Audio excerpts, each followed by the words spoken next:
आज जीवन का एक बड़ा विचारणीय विषय है कि पुरुषार्थ बड़ा है या भाग्य। हमारे बच्चों के मन में प्रायः आ जाता है कि मैंने बहुत परिश्रम किया, लेकिन भाग्य में ऐसा नहीं था। इसके विषय में वेद में एक सूक्त है जो भाग्यवादी लोग हैं, अर्थात जो केवल अपनी हस्तरेखाएं दिखाते रहते हैं, अपनी जन्म कुंडलियां पढ़वाते रहते हैं और उसके आधार पर विचार करते हैं कि मेरे भाग्य में क्या है। वेद में एक सूक्त है कि जो पूरा भाग्य पर जीने की इच्छा रखता है वो जुआरी है। मान लो पासे खेल रहा है, जुआ खेल रहा है, और यही तो अंतर आया था हमारी संस्कृति में। आप विचार कीजिए, जो सत्य सनातन वैदिक संस्कृति थी पुरुषार्थ की संस्कृति थी, और उसमें स्पष्ट था कि हमें इस जन्म में भी जो प्राप्त हो रहा है वो कहीं ना कहीं कर्मों का फल है। प्रारब्ध बनकर के जो कर्म हमें आए हैं वो फल दे रहे हैं। वेद ने कहा था अक्षयर्मा दिव्या कृषिमित कृषस्व। हे संसार के लोगों, पाशे से मत खेलो, जुए से मत खेलो, कृषिमित कृषस्व, खेती करो, कृषि करो। इसमें बहुत अनेक मंत्रों में बताया गया कि जो जुआरी होता है उसकी समाज में क्या स्थिति हो जाती है। अर्थात भाग्यवादी व्यक्ति हाथ पर हाथ धर के बैठा रहे और कहे मेरे तो भाग्य में ये नहीं है। आज उन लोगों के लिए संदेश है कि हमें पुरुषार्थ का जो अवसर मिला है, और कैसा पुरुषार्थ, जुए का नहीं। कुछ कह सकते हैं कि आप पासे फेंक करके भी तो वहां पुरुषार्थ करते हैं, उससे भी तो फल प्राप्त होगा।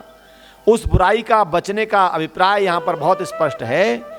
कम परिश्रम से अधिक प्राप्त करने की इच्छा भी जुआ है, बिना परिश्रम के फल प्राप्त करने की इच्छा भी जुआ है। इसलिए वेद का मार्ग, धर्म का मार्ग आपको ले जाता है, कहां ले जाता है?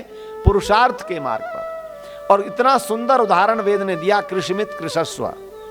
एक किसान अपनी फसल बोने के लिए खेती की जिस प्रकार तैयारी करता है, कृषि के लिए जमीन को गुड़ाई करता है, खरपतवार निकालता है, उसमें सही समय पर कितनी गीली मिट्टी रखनी उतनी रखता है, जिसे पलेवा कहते हैं। फिर उसमें वो बीज डालता है, बीज अंकुरित होने की प्रतीक्षा करता है। बीज अंकुरित होकर ऊपर आ रहा है तो साथ में खरपतवार आ रहे हैं, उनको निकालता है, और फिर बढ़ते हुए उस अपनी फसल के पौधों को रोज निहारता है, उस पर आने वाले फल को देखता है। और मेरे मित्रों, वह जो फसल प्राप्त होती है उसमें जो अन्न प्राप्त होता है, जो सब्जियां प्राप्त होती हैं, जो अन्य धन धान्य पैदा होता है, वो सब के लिए बांट देता है। कितनी सुंदर परंपरा हमारे किसानों में थी। इतना खेत में काम करने वाले का, इतना नाई के रूप में काम करने वाले का, इतना पानी भरने वाले का, इतना गऊ का, इतना धर्म के नाम का, और उसका बचता था 10% उसका अपने लिए। ये क्या था?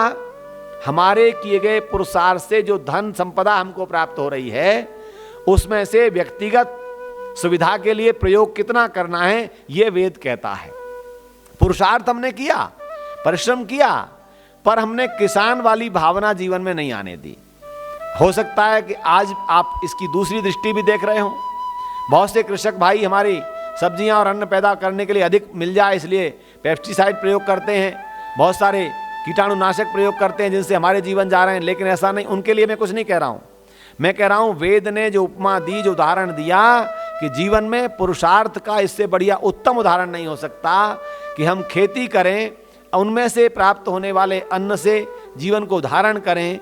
ऐसा भाव जीवन में लाएं कि हमारा पुरुषार्थ उस कृषक की तरह होगा जो अपने मेहनत से, परिश्रम से एक एक चीज को धैर्यपूर्वक देखता है। आज अधीरता ही तो हमारा दोष है। हम थोड़ा सा परिश्रम आज किया, परिणाम तुरंत मिलना चाहिए, ये भाव बहुत अधिक व्यापक होता जा रहा है। ऐसे भाव को रोकने के लिए वेद कहता है कृषि के भाव को देखो। राजा के विषय में कहा कि राजा किसान को अपने से भी बड़ा राजा माने। राजाओं का राजा किसान होता है। ये क्यों कहा गया था?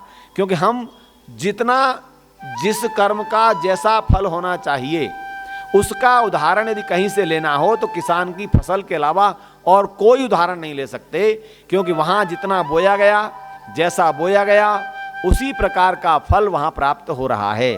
तो पुरुषार्थ करके हम अच्छे कर्मों को करते हुए, शुभ कर्मों का विचार करते हुए जब आगे बढ़ेंगे तो हमारा जीवन सार्थक होगा। तो आज धैर्यपूर्वक कर्म करना, फल की इच्छा प्राप्त करने के लिए भी धैर्य को धारण करना कि तुरंत फल नहीं चाहिए। आज हम लोग बहुत अधीर होते चले जा रहे हैं और करंट अकाउंट हमने बहुत ज़्यादा खोल लिए हैं, सेविंग अकाउंट बड़े कम हैं और फिक्स्ड डिपॉजिट के अमाउंट बड़े कम हैं।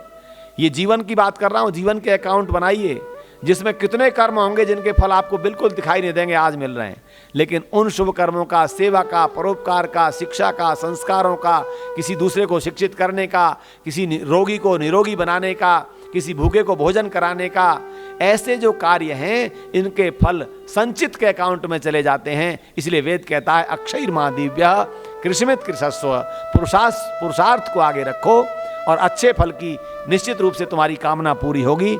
अच्छे फल तब मिलेंगे जब पुरुषार्थ परिश्रम आगे होगा और धैर्य के साथ होगा। धन्यवाद।